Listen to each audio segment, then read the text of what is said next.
Olá, esse é mais um vídeo importantíssimo. A gente está terminando o projeto da loja de autopeças Roberta. Então vamos lá, vamos para o vídeo. Agora vamos mostrar a experiência de venda, né? Porque eu já mostrei a experiência de compra para ela. Então eu mostrei aqui que primeiro ela faz a compra e depois ela coloca os pedidos de compra aqui dentro. Agora o pedido de venda, vamos testar isso também, né? A venda, tanto a Roberta pode lançar quanto o vendedor. Vamos mostrar um vendedor lançando, né? Então ele vem aqui em venda e ele pode lançar uma venda. Vamos supor que ele vendeu hoje para o cliente pessoa física. Ele colocou que ele vendeu. Ele pode colocar que outro vendedor vendeu. Pode ser que um vendedor queira lançar a venda de um outro vendedor. Por algum motivo, só tem um computador ali. E aí um vendedor fala assim, pode lançar para mim lá a venda daquele cliente tal. Então a gente, a princípio aqui, está deixando que um vendedor lance de outro. Pode ser que a Roberta fale, cara, eu não quero que um vendedor lance de outro. E aí o que eu faria? Nesse caso, eu vim aqui em nova venda. E quando ele colocar o vendedor, eu vou limitar os vendedores que vão aparecer para ele. E que filtro que eu vou usar? Eu vou usar que o e-mail do contato do vendedor contém o e-mail que está usando o sistema. Então, o vendedor tem que estar com o e-mail dele para lançar somente vendas no nome dele.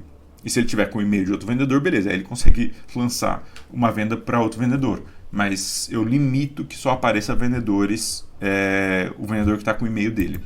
Então é uma forma dele só conseguir lançar. Por enquanto, vamos supor que um vendedor possa lançar de outro, até porque não tem nenhum incentivo perverso de um vendedor lançar de outro, né? Tipo, se ele errar, a Roberta pode corrigir depois. Então, legal, ele lançou hoje para cliente pessoa física e ele está lançando a venda. Então, ele vem aqui e lança uma venda. Aí você pode perguntar, por que não apareceu para o vendedor a venda? Porque o e-mail do vendedor, acabei de lembrar, não é o meu e-mail. Então, por isso que eu não estou vendo. Então, para o e-mail eu conseguir ver, o e-mail tem que estar correto. E faz sentido isso, tá? Faz sentido o e-mail precisar estar correto para o sistema mostrar as vendas. Então agora eu botei o meu e-mail que eu estou logado aqui e quando eu for em vendas, agora eu vou conseguir ver a venda que eu lancei. Legal, eu quero lançar pedidos de venda. Então eu quero lançar que eu vendi 20 mangueiras. Lembra que eu tenho 200 em estoque? Ó, o vendedor consegue ver. E o preço de venda é 1.200. O preço de venda é 1.200. Eu preciso dar desconto? Não necessariamente. Então, nem é obrigatório preencher desconto. Então, vamos supor que eu consegui vender no preço de venda. Felipe, e se ele conseguiu vender acima do preço de venda? É possível? É também. É só ele colocar menos R$200 de desconto. Ou seja, eu estou conseguindo vender a 1.400 a unidade. Não é o caso aqui, vamos supor que ele manteve zero. Pronto, então nessa venda eu vendi 20 mangueiras. E pronto, eu só fiz isso. 1.200 vezes 20. Se o desconto for negativo, e eu posso colocar desconto negativo, por exemplo, de R$100, eu vou falar que o preço de venda que eu estou conseguindo vender é a 1.300. Então, 20 vezes 1.300 é 26 mil. Felipe, mas e frete? Como que eu coloco frete? Você coloca aqui, ó, Roberto. Aqui novamente está o vírgula e ponto do jeito errado. Vamos corrigir isso já, que aí eu sei que as pessoas confundem ponto e vírgula aqui no sistema, então vamos já corrigir. Valor total da venda, aqui, ó. Formato, e aí eu vim aqui, local, e valor total do pedido, também apareceu em local. Acho que agora foi corrigido. Então eu vim aqui, ó, pronto, R$26 mil. O custo de frete, vamos supor que é 222. E aí o valor total da venda é 26.222. Aí eu posso anotar a data de pagamento, que o cliente falou, que a gente combinou com o cliente. Eu posso já anexar a nota fiscal e boleto, depois que eu enviei para o cliente. E eu posso ir dando checklist, ó, já emiti nota fiscal e já mandei para o cliente. O produto já está em transporte. O produto está pago, ainda não, mas ele já foi entregue para o cliente. Você vai dando checklist aqui no processo. Ele não está dando wrap aqui, ele não está mostrando pro vendedor. Então eu tenho que corrigir isso aqui, ó. Pronto. Eu tinha corrigido isso lá para Roberto, mas aqui ainda não. Então o vendedor pode ir dando check aqui nas questões. Ele pode falar que também a venda foi cancelada e a gente para de considerar essa venda no dashboard dele. Ou também para fins de estoque, a gente só considera o produto que já saiu do seu estoque, ou seja, ele já está em transporte ou entregue, então aí a gente deixa de considerar ele no estoque. Então lembra que, vamos supor que o produto ainda não está em transporte nem entregue. Você vendeu 20 mangueiras, mas ele ainda não foi transportado. Então, se você for em produtos, a equipe de produtos for em estoque, o produto em estoque ainda está 200. Por quê? Porque a gente comprou 200 e não vendeu ainda, porque não saiu do estoque. Mas à medida que o vendedor coloca que o produto está em transporte ou entregue, mas só basta ele colocar em transporte, aí sim a mangueira já baixa de 200 para 180, porque 20 mangueiras já saíram do estoque, porque a gente deu aqui que ele está em transporte. Entrega a mesma coisa. Então, e aí também eu posso, por exemplo, limitar indicadores do vendedor de comissão só se o cliente pagou já, mas em geral isso não é correto. Se o vendedor já vendeu, mesmo que o cliente pagou ou não, ele já tem que receber comissão. O vendedor ele não é responsável pela inadimplência do cliente da empresa que ele trabalha. Então, por isso que a gente não limitou aqui, mas se a Roberta quiser limitar e ela só querer pagar comissão quando de fato o cliente paga, aí tudo bem. É que geralmente, às vezes, você dá 90 dias de prazo, etc. Em geral, a comissão tem que ser dada no próximo mês. Você não, ao dar prazo para o seu cliente, você também meio que não paga comissão. Em geral, isso não funciona. O vendedor tem que receber. Então, por isso que a gente deixou aqui o checklist, a comissão do vendedor não atrelada ao pagamento da venda. Mas beleza, quando a venda é finalizada, quer dizer que a gente já preenche todos os checklists. Então, a gente já preenche que o valor foi... Ah, não, eu não preencho. Eu só preencho todos os checklists se ele não botou o produto entregue. Mas pago, eu não preencho por ele. Então, vai que não pagou mesmo, né? Então, eu deixo por aqui. Então, vamos supor que você queira colocar que a venda foi finalizada, mesmo que ele não foi pago ainda. E aí, é óbvio que para o vendedor tanto faz, mas para a Roberta isso fica aparecendo. Então, aqui nas vendas, ela sabe que ela tem que cobrar essa venda aqui. Mesmo que o vendedor tenha como venda finalizada, o checklist não está como pago. Então, eu já faço um filtro aqui que ela precisa cobrar essa venda. E aí, quando o cliente de fato pagar, aí ela sim dá como pago e aí sim some do cobrar, porque ela já deu o check que foi pago. Então, a gente já está lançando venda.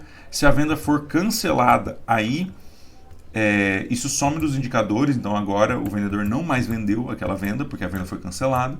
E se a Roberta quiser, ela pode excluir, deletar a venda, porque a venda foi cancelada, etc. Ela não quer deixar aqui, então ela pode deletar a venda. Mas, embora se ela não quiser deletar, ela não precisa. A gente já deixa de considerar isso nas vendas, por exemplo. Então, volta o produto em estoque, volta 200 da mangueira, porque se a venda for cancelada, a mangueira não deveria ter saído do estoque do produto. Então, a gente meio que faz uma contabilidade bem legal aqui. Agora, vamos voltar lá à venda. Vamos supor que não foi cancelada, não. E aí, aqui em produtos, eu já mostro para a Roberta, por exemplo, a margem de lucro dela. Ela ganha 38% com mangueira, porque o preço médio de venda é 1.300. Lembra que ele deu um desconto negativo? Então, mesmo que aqui o preço seja 1.200, o vendedor conseguiu passar essa mangueira a 1.300. Então, aqui o preço médio de venda está 1.300 e o preço médio de compra está 800, porque na compra ela registrou que ela pagou na mangueira, o valor unitário foi 800. Claro, se ela comprar mais produtos, vamos simular isso. Vamos simular que ela comprou novamente mangueira e você vai mostrar isso para ela, todo esse poder do sistema que você criou para ela. Ela comprou novamente mangueira, só que agora teve inflação, né? Então a mangueira agora não foi vendida a 800, foi vendida a 900. Opa, ela comprou 100 mangueiras a 900. Então o preço médio da mangueira já aumentou. Então ela não está já com preço médio de 800 igual ela estava. Agora vai ficar uma relação entre 800 e 900. Então a média, o preço médio de compra está 1.250. Preço médio de compra está 1.250. Deixa eu ver se está correto isso. Ah, não. Peraí, vamos ver. Aqui está 800 que eu paguei. Aqui está 900. Então o preço médio de compra não poderia estar 1.250, né? Como que eu tô? Só lembrando aqui que eu lembrei desse erro. Olha o erro, por que ele está acontecendo? Aqui nos produtos, eu estou levando em conta a soma total dos produtos vendidos com critérios diferentes dos produtos vendidos. Então, os produtos vendidos eu levo em conta somente produtos que a venda foi cancelada, que a venda não tá vazia, o checklist está has any off em transporte e entregue. Só que a soma do total vendido e também dos comprados, aqui tá certo, aqui eu estou levando em conta a mesma coisa. Só que aqui a soma dos total dos produtos comprados, eu não estou fazendo os mesmos filtros que eu fiz para os produtos comprados. Então aqui tem todos esses filtros de produto entregue e compra não vazia, e aqui eu também deveria fazer esse filtro de compra não vazia e checklist de produto entregue.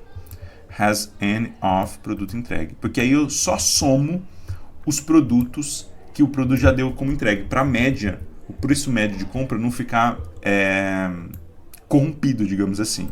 Então, olha que legal. A média, aqui eu paguei 900 em cada mangueira. Aqui eu paguei 800 em cada mangueira. Então, teoricamente, a média deveria ser entre 800 e 900. Só que o produto não foi entregue ainda, a compra não foi finalizada ainda. Então, eu não levo em conta, falo para a Roberta, né? Eu não levo em conta isso na média ainda. Então, a média ainda está 800, porque a única compra finalizada sua é essa aqui, que você pagou no valor unitário 800. Só que, quando você finalizar essa compra, aí sim o preço da média da mangueira do valor comprado vai ficar 833. Porque uma hora você comprou 200 a 800. Outra hora você comprou 100 a 900. Então eu faço uma média ponderada. Eu não fiz uma média simples, tá? Eu não fiz 800 mais 900 e a média 850. Porque não é essa a média do preço de compra. Eu comprei 200 na primeira vez a 800. E na segunda vez eu só comprei 100 a 900. Porque eu vi que estava um pouco mais caro, eu comprei um pouco menos. Então a média ponderada é 833. E o preço de média venda é 1.300. Então a margem de lucro está 35%. Agora, olha como é interessante o sistema. Se eu vender agora mangueira também, então eu vou colocar aqui o cliente, agora eu vendi para outro cliente, eu fui o vendedor, e na hora de lançar eu fiz uma venda de mangueira. Só que agora eu vendi muito, consegui vender 100. Só que eu não consegui colocar a 1.200 ou 1.300, eu tive que vender com uma margem bem apertada, eu tive que dar um desconto de R$300. Então, o preço final ficou 900. E lembra que a minha média está 833, né, de preço de compra. E eu vendia 900 por unidade, porque como eu vendi muito, eu tenho 280, eu vendi muito, 100, eu meio que repassei quase a preço de custo. Lembra quando você fala assim, estou repassando a quase preço de custo? Por enquanto, eu não levo em conta isso no produto. Eu não falo que ele saiu, por quê? Porque a venda não foi concluída ainda. Então, ainda assim, o preço médio de venda está 1.300. Só que quando eu concluí essa venda, então quando eu vim aqui e falei que o produto foi pago, então eu completo o checklist e dou como venda realizada, né, venda finalizada, agora em produto, em mangueira, eu diminuí muito a minha margem de lucro, estava 35%, foi para 13%. Por quê? Porque o preço médio de venda está 966. Aí fala, Felipe, mas por que está 966 se uma hora eu vendia 1.300 e outra hora, eu vendia 1.300 aqui, porque o preço de tabela está 1.200, mas eu dei um desconto negativo. Então o preço de venda final eu consegui vender 1.300. Só que aqui eu vendia 900. O preço de tabela é 1.200, eu dei um desconto de R$300, então o preço de venda final ficou R$900. Como eu vendi muito unidade aqui, eu vendi 100, a média ponderada do preço de venda aqui desse produto, da mangueira, ficou 966. E eu estou comprando a 833. Então a margem de lucro caiu bastante para 13%. Então cuidado com os descontos que você dá. Eu realmente estou mostrando para você o produto correto. Quanto que eu tenho em estoque? Eu tenho 180. Por quê? Porque eu já vendi 120, mas eu comprei 300 produtos comprados. Então eu estou com estoque 180 de mangueira. Aí você fala, Felipe, mas é que aconteceu algum problema aqui, eu fui roubado. Quantas mangueiras foi roubado? Me roubaram 20 mangueiras. Ou perdi 20 mangueiras, etc. Então você coloca aqui como produtos extraviados. E aí o produto em estoque baixa para o número que de fato é real aí. Então você está apresentando para a Roberta, você está falando que você está dando um indicador muito importante que é margem de lucro, e esse margem de lucro leva em conta quanto você vendeu, qual que foi o desconto e tudo mais. Outra coisa que é legal é que você pode mudar o preço de tabela. Vamos supor que a sua margem está muito apertada. Você fala assim, cara, eu tô com uma margem muito apertada em Mangueira, eu não posso ganhar só 13% em Mangueira, eu tenho que ganhar mais. Então você aumenta o seu preço de tabela. E aí você lembra para ela, fica tranquilo que você aumentando o preço de tabela, as vendas antigas continuam como tá, mas as vendas novas aparecem com um novo preço de venda. Então vamos supor que você quer mudar o preço de tabela para 1.400. Veja que sua margem de lucro continua igual. A seu preço médio de venda, preço médio de compra continua igual. Aquelas vendas que você já fez continuam com o preço antigo, mas os próximos produtos que você lançar de venda, então quando você for fazer uma nova venda, aí no outro dia, aí vamos supor que vai para outro cliente, ou para outro vendedor, enfim, tanto faz. Aí sim, quando você for lançar, e veja que eu estou fazendo agora pela Roberta, né? Eu estou lançando uma venda como se fosse a Roberta. Ela pode lançar uma venda para outro vendedor. E aí quando você for colocar a Mangueira, o preço de venda agora está 1.400. E aí vamos supor que você vendeu 30, conseguiu dar o desconto só de R$100, não precisou dar muito desconto. E aí agora você vendeu um preço melhor. E aí, novamente, lá em produtos, na Mangueira, você aumentou um pouco sua margem de lucro. Você não aumentou muito a sua margem de lucro porque você não vendeu tanto também. Na verdade, você não aumentou nada a sua margem de lucro porque você não finalizou a venda ainda. Então, quando você finalizar a venda, aí a sua margem de lucro sobe um pouco, o seu produto em estoque cai, e a sua margem de lucro sai de 13 para 19, porque você conseguiu vender por um preço legal. E o seu preço médio de venda agora subiu para 1.033 e o seu preço médio de compra continuou em 833. Então você está criando um sistema dinâmico para a Roberta controlar a margem e ver o quanto que ela está ganhando. Dá para você mostrar para a Roberta também que você consegue mostrar para ela todas as vendas feitas e ela pode filtrar por cliente. Então eu só quero ver os clientes Razão Social LTDA comprou. Ele fez 2 vendas, você vai pagar 1.500 de comissão e você vendeu 129 mil para ele. Esse mês, tá? Então você pode fazer filtros para esse mês. Agora eu posso filtrar para o outro, eu posso filtrar mês passado, eu posso filtrar esse ano, eu posso filtrar todos. Se bem que eu estou vendo que quando você cria para um cliente específico, esse filtro aqui meio que some ou não. Não sei, estou em dúvida se esse filtro continua. Esse filtro está ativo e aí o cliente é Razão Social LTDA. Vamos testar aqui, eu quero ver só desse cliente aqui. É exatamente esse. Não, ele está levando em conta que é mês passado, porque senão não era para estar zerado. Agora esse mês ele está levando em conta, tá certo. Então ele tá conseguindo levar em conta tanto esse filtro aqui quanto esse filtro aqui ao mesmo tempo. Então você pode fazer os filtros, tanto você filtra aqui e mais faz um outro filtro por cliente ou por vendedor. Então se eu filtrar por vendedor vai aparecer as 3 vendas desse mês dele, porque só tem esse vendedor aqui cadastrado. Mas se você cadastrar um novo vendedor, então vamos supor que é o Roberto, que é o marido da Roberta, roberto@gmail. Eu não vou conseguir ver as vendas do Roberto lá na visão do Roberto porque eu não tenho esse e-mail aqui logado no sistema, tá? Mas vamos supor, e aí você vai pagar 1% pro Roberto. E você vai falar que, por exemplo, essa venda aqui não foi do nome do vendedor, foi do Roberto. E agora sim, no dashboard, você consegue filtrar para cada um dos vendedores. Então você pode vir aqui, Roberto, e colocar. Você pode ver as vendas desse mês no nome do vendedor. Ele fez 2 vendas. E aí você pode pagar a comissão para ele lá, quanto que ficou aqui. E também você pode filtrar para o outro vendedor, que é o Roberto. E aí ele fez uma venda, paga essa comissão aqui.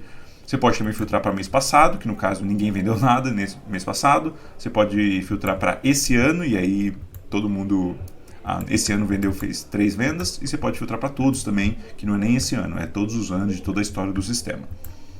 Então é isso, a gente testou o sistema, a gente meio que simulou como que a gente mostraria para a Roberta todas as funcionalidades do sistema que a gente criou para ela. Vamos mostrar aqui, por exemplo, que se tem alguma venda que não foi paga ainda, o vendedor consegue ver desse cliente que ele tem para pagar ainda 90 mil. Porque essa venda aqui de 90 mil ainda não foi dado check como pago. E aí aparece aqui esse indicador que esse cliente tem que pagar 90 mil. Isso na visão do vendedor. Na visão da da Roberta também, se ela for em cliente, e nesse cliente aqui específico, ela vai ver que ela tem para receber, total receber 90 mil desse cliente aqui.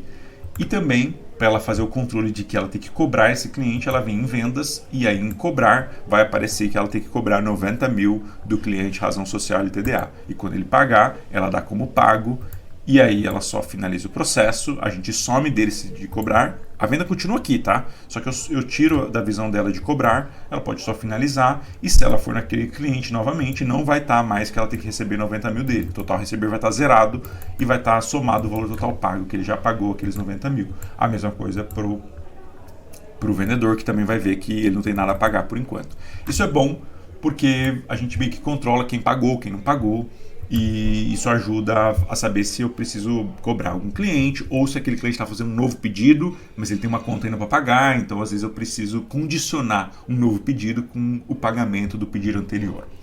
Então é isso, mostrei aqui o sistema, testei o sistema, é muito importante testar o sistema, você viu que eu fiz algumas alterações ao testar e a gente sempre faz alterações ao testar o sistema, tá? Então é normal que a gente vá testando, eu não estou criando aqui, não estou possibilitando que o vendedor faça filtro, e eu acho que seria legal, ele poder fazer filtro baseado principalmente no cliente. Então ele quer filtrar por cliente, então eu vou deixar que ele filtre por cliente. Então ele pode filtrar esse mês passado, esse ano, e o filtro também por cliente para saber quanto que aquele cliente pagou, comprou dele, por exemplo. Nos clientes, ele vai ver nos meus clientes os clientes que têm alguma venda associada a ele, né? Então ele já vendeu por razão social LTDA, por isso que meus clientes tá aqui. Não foi necessariamente que ele que cadastrou, mas sim se tem alguma venda que ele já vendeu para esse cliente. E todos, talvez seja legal mostrar todos os clientes para todos os vendedores, porque não faz sentido ficar escondendo os dados do cliente. Se fizer sentido ficar escondendo o dado do cliente, aí você pode limitar aqui que ele só veja os clientes dele. Bom, penso que seja isso. Apresentei aqui o sistema, mostrei as funcionalidades, mostrei a importância de ver margem e de como que essa margem vai mudando ao longo do tempo, de acordo com as vendas feitas, de acordo com as compras feitas, a importância de registrar isso corretamente no sistema, porque senão as margens ficam com números assim, que não refletem a realidade. Também a questão do estoque, né? Então, se você não lançar as compras e as vendas de forma correta, o estoque vai deixar de mostrar a realidade da empresa. E eu acho que isso é bem importante sempre explicar para as pessoas quando você constrói o sistema, que é tipo assim, cara, o sistema precisa fazer parte do seu dia a dia. Não dá para você ficar atualizando o sistema uma semana depois, um mês depois. Então assim, lançou uma venda, vem aqui e lança uma venda. Tipo, fez uma venda, vem aqui e lança a venda. Fez uma compra, vem aqui e lança a compra. O produto chegou, vem aqui e fala que o produto chegou, para isso aparecer no estoque. Então, usem o sistema de uma forma quase que ao mesmo tempo do fato real. Senão o sistema não vai conseguir mostrar a realidade da sua empresa. Então essa é meio que uma evangelização que a gente como programador precisa fazer para os funcionários e para o empreendedor, porque às vezes o sistema deixa de ser funcional não porque o sistema é ruim, ou não porque o sistema não mostra a realidade, mas é porque os funcionários não imputam os dados no sistema. E aí se não imputa os dados no sistema, o sistema deixa de ser útil. Isso acontece muitas vezes do funcionário não imputar no sistema se o sistema é complicado imputar dados ou se não adianta nada imputar dados. Por isso que o sistema precisa mostrar dados tão importantes que o empresário vai forçar os funcionários a registrar aqueles dados, porque o empresário quer ver a margem de lucro, quer ver o preço médio de venda, quer ver o preço médio de compra. Então, como ele quer ver esse dado, ele força a galera a preencher de forma correta. Ele quer ver quanto tem de estoque para ele ver se não está sendo roubado ou não, para ele contar, né? Tipo, se tem 130 aqui, tem que ter 130 lá. E mesmo que tenha produto extraviado, a gente anota aqui no sistema que tem o produto extraviado, porque aí a gente não perde de conta. Esse produto extraviado aqui dá até para melhorar ele, dá para você registrar um extravio de produto. Ao invés de você colocando aqui 20, porque vamos supor que, por exemplo, roubou 20, ou sumiu 20, aí depois sumiu mais 10, então você tem que meio que aumentar para 30. E aí dá para, ao invés de fazer dessa forma, você meio que ir registrando os extravios. Então, de a data tal extraviou 20 por conta de um roubo. E aí isso contabiliza no produto estoque. Aí depois de um mês, data tal extraviou 10. Aí contabiliza novamente para o estoque. Então dá para fazer um registro de produtos extraviados, que talvez seja um jeito melhor de registrar isso para o empresário. Tudo bem, eu fiz aqui um jeito mais simples, mas dá para a gente melhorar isso também. E aí, enfim, você vai ouvindo também o cliente para ver o que ele quer que melhora no sistema. Mas a ideia de pedir para o empresário e tornar o sistema tão importante a ponto das pessoas precisarem registrar, por exemplo, o empresário pode falar para o funcionário assim: eu não pago comissão se você não registrar a venda no sistema. Mesmo que essa venda tenha sido feita e o cliente pagou o boleto, eu quero que você registre essa venda no sistema, senão eu não pago comissão. Tá vendo como você vai forçando o dia a dia da empresa a registrar dados no sistema? Isso é importante, porque senão o sistema não vai ser útil no longo prazo. Mas penso que seja isso, a gente testou o sistema, a gente meio que simulou mais ou menos como seria um vídeo explicando para a Roberta.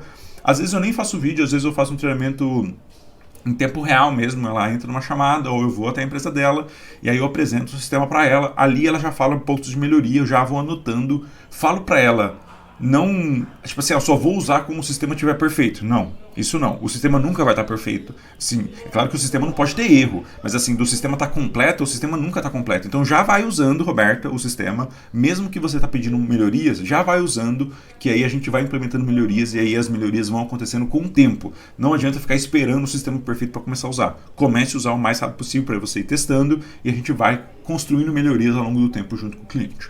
Beleza? Então termina aqui o case aqui, loja de Roberta, loja de autopeças Roberta. A gente projetou banco de dados, a gente fez automação, a gente projetou toda a interface, tanto do time de vendas quanto da liderança, que vai fazer compra, que vai cadastrar produto e por aí vai.